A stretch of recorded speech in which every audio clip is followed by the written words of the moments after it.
بعضی استادان ما میگفتن که بعضی طالب علم به مدینه منوره می آمد از همینجا گمراه شده میرفت. سبحان الله، به جای اینکه راه راست یابد از مدینه گمراه شده میرفت.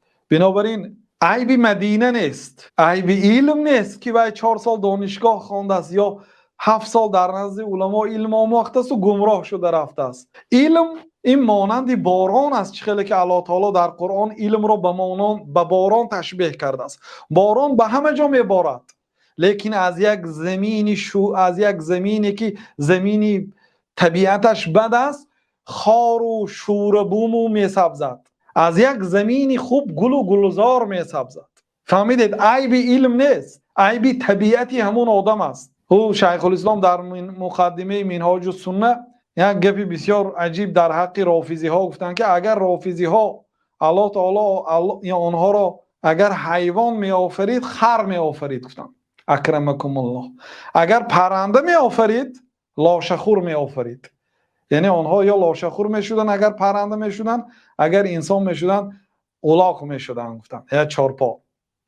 خلاصه بعضی انسان ها سبحان الله پیش از آن که مسلمان شود، یعنی دیندار شود، پیش از آن که طالب علم شد، یک آدمی عاقی پدر، یک آدمی بی اخلاق بود. وقتی که علم هم که آموخت یا صاحب علم شد، یک آدمی باز در راه علم هم آدمی بد شد.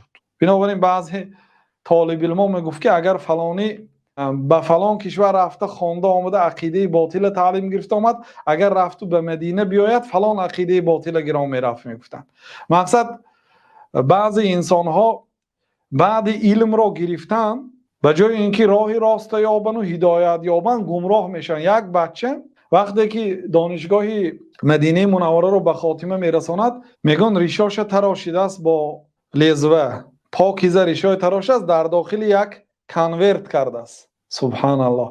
اون پیشتر در زمانه های ما یگان طالب علم ریشش قیچی نمیزد، ریش دانشجوی ها معلوم بود.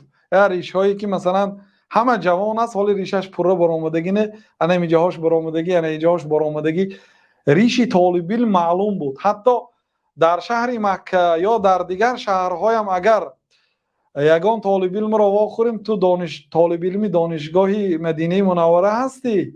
گوییم بله. میگو برای اینکه سیمای طالب علمی دیده میشد. در آخری دانشگاه سبحان الله بعد اینکه دانشگاه رو به ختم رسانیده است، ریشهاش تراشیده است، در داخلی کنورت کرده است و به مدیر جامعه نوشته است که هذه بضاعتکم ردت الیکم، نعوذ بالله، این مال شما هست برای خودتان برگردانیده شد. گفته برآمده رفته است. اینا بعضی علما میگن که شاید همینها پدر و مادرش رنجانده آمدگی هست. بله. برای همین گمراه شدن. میگن